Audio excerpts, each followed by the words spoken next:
So picking up from where I left, now that you are committed to the process, you have set a time for you to be alone with God, whether it's at night, whether it's early in the mornings, whether it's during your lunchtime, as long the time has no distractions. Now that you are situated there, you are journaling your behaviors. You have your books in place, the books that you want to read. You are switching up your routine so that you can stay in this journey without quitting. You understand that in this journey there is roadblocks. No, not roadblocks. There is you understand that this journey has the highs, the lows, the disappointments. You might feel lonely, you might feel alone.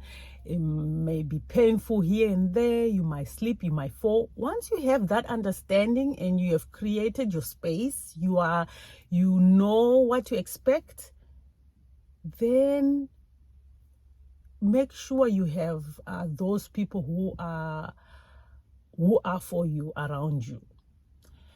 If you have those trusted people around you that know God, ask them to pray for you, because you are going to need somebody to be praying for you. Thank God I had a few people that I know that they know God, that are mature. So I always told them to pray for me. Even when I was going through what I was going through in different seasons of my life, I made sure I confided in them and asked them to pray for me, because I knew that I needed the strength. I wasn't I wasn't that spiritual person, kind of, let me say like that. I don't know if there's such thing, but my relationship with God, it wasn't like how you see how other people's relationship with God. I was just a child of God. So I needed people who are seasoned to be praying for me. So don't be scared to ask those seasoned people, seasoned men and women of God, to be praying for you. You would need prayer. So yeah, so the goal here is to align with God. Commit your all to this healing process. You want to come out of this pit, if you are getting what I'm trying to explain here. So because you want to get out of this pit that you are in, then you have to really align with God and really commit to this work. Yes, Jesus paid the price. We are already healed and made whole. But the question becomes, like for me, the question was like, do you believe really? Do you trust that you are made whole? Do you really know? Do you know that you are already healed and made whole? Is it working for you? So until I came up with the answer, I didn't have the answer. I wasn't walking in the wholeness. I wasn't walking in the healing that was given to me. I was saying it, but I was not believing and walking in it. So depending with your faith where you are, if you are not believing that you are whole, then you are still walking in that sickness. Or maybe you are already walking in the healing, but your journey is to be whole, right? So it's a process for some. That's why I say for some it's a process. If you're already whole, then yeah, you won't need all this. But if you are working on you, trying to be whole, like to walk in your true wholeness that we were given, then you have to be committed. You have to put in the work and align with God. Because I see it as like, during when I was getting into this process, I saw this, I think it was my imagination, I think, where I was in this pit. I was in this pit where it was so dark, and Jesus was, had his rope like thrown in that pit. It looked like you know how a big pit. I could see the rope, and I imagined Jesus just saying, you know what, I have freed you. Hold on to that rope and come out. I'll pull you. Trust me. Put that rope around you and just push yourself up. I will help you to come, but I can't do it for you. You have to do it. But I was busy just looking on the sides and the dirt around me and thinking, I won't be able to push myself up, and I don't want to mess up myself with this dirty stuff. And besides, I will fall. I wasn't trusting. So that's how I was imagining it. But then Jesus kept on saying, come, I will pull you up if you only trust me. And years later, when I started, saying, you know what, really, Jesus does love me. So when I grasped the rope and I started, saying, yes, Lord, pull me out of this pit. I'm sick of it. I'm sick of the darkness. I'm sick of this dirt around me. I just want to come out. I want to come out of this pit. When I hold that rope tight and say, you know what, I am going to come out of it. Yes, I had bruises. Yes, I fell many times. I fell when I was about to go up. I fell when I was in the middle. I fell when I was about to reach to come out so I can be made whole. You are going to fall. That's my point. Yes, you will have bruises. Yes, it's not gonna be easy. It's going to be ugly. But if you keep on holding to that rope that Jesus is pulling you to come out, you will come out. And then all you need is to be in the process of just staying in this healing until he's made you whole. That's what I always say. I don't know how wholeness looked like, but where I am, it feels good, because I know that, you know what, I don't have to work hard. I don't have to cover anything. I don't have to be who I am not. I just have to be me, and I don't have to please anyone. I only have to please God. It's even, you would start discovering things like, wow, Jesus' ways is easier than man's ways. That's what I'm trying to say. That's why my videos will be long. Yeah. You just have to create that environment that you want. The image that you keep seeing for yourself, you have to create that environment for yourself, and he will align the resources for you, everything that you need from the man of God that will speak in your life. He will align that with you. You will just start noticing people that are like, wow, he's been a preacher for how long? Why didn't I know about this person? Because you were closed off. Your eyes were not opened yet. Once you are opened, you start seeing some of the preachers that God uses out there, and you'll be like, oh, wow. Yeah, but what I've learned over the years is that it will require so much discipline. You have to discipline yourself. You have to create those boundaries for your own self. If you make up your mind that you are going to be meeting with God at a certain time, be set on that. Don't you change on that. Make it like, if I don't do this today, nothing else has to happen. I have to make sure I am fed by the heavens. God feed me first, and then I'll be able to go on. You have to just make it a discipline of yours to do those things that can change your environment. You have to start making an effort to change those negative behaviors. If you're a shopaholic, you have to make a decision to stop. If you are obsessive compulsive cleaner, you have to now clean with a purpose, with awareness as to what you are doing. If you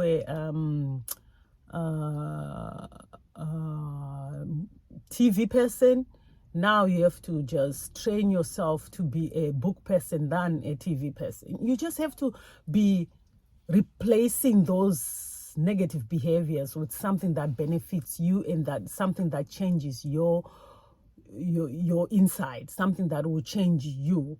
For me, really, why I started doing that is because I was so used to running to my mini little gods that I was worshiping for comfort. And really, you wouldn't know that during that time, but that's exactly what I was doing.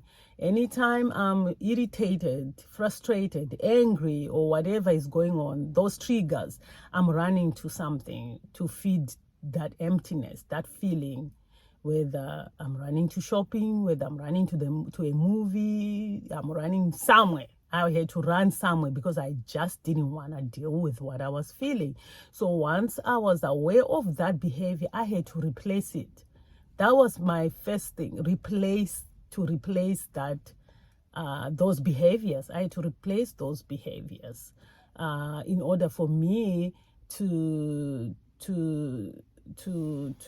fill myself with God's word, to be able to really be transformed. I had to first remove those behaviors that I was so used to. It took time, but I had to keep on just failing and going back to it until something clicked. In summary, guys, I'm just saying, create that space, that time for you and God.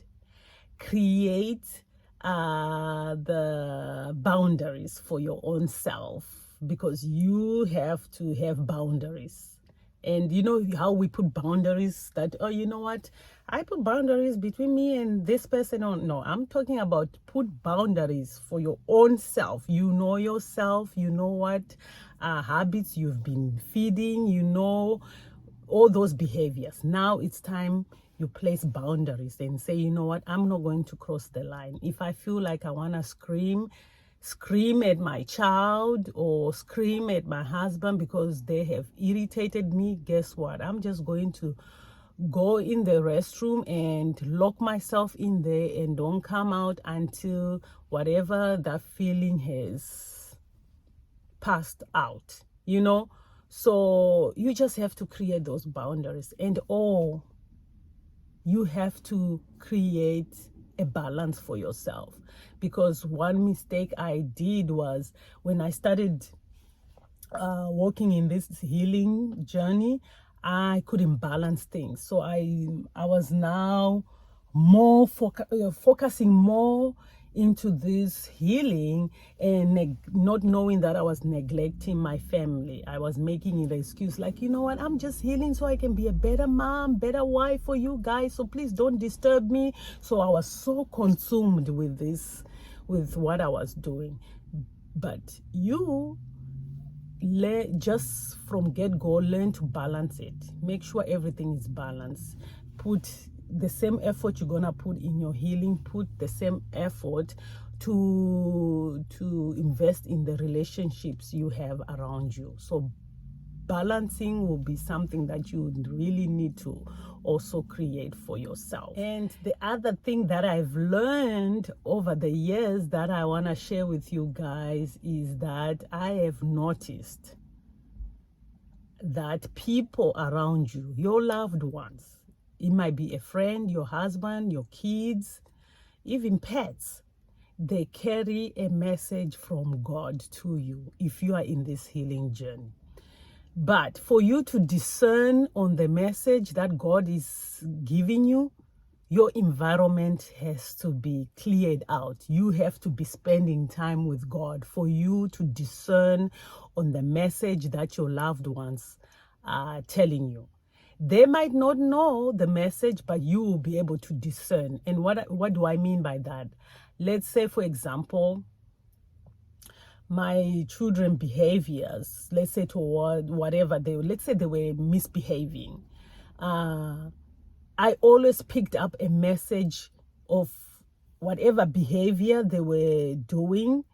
There was a message also to me. So somehow I discerned on the message although they were doing things to themselves, but I knew what it was. I knew the message God was trying to tell me. I hope it makes sense, but if it makes sense, just email me or put it in the chat, if it makes sense what I'm saying. But this is so important. Once you align yourself with God, he always speaks. He's going to always say something to you, but you have to discern what God is saying to you. Even when during when my daughter came and told me about her situation, I discerned on the message that was behind it. Instead of me erupting in anger or doing something that I could have regretted, I discerned on the message God was telling me. And all I could do in that moment is I felt this compassion fall over me, but then I heard the message that God wanted me to hear.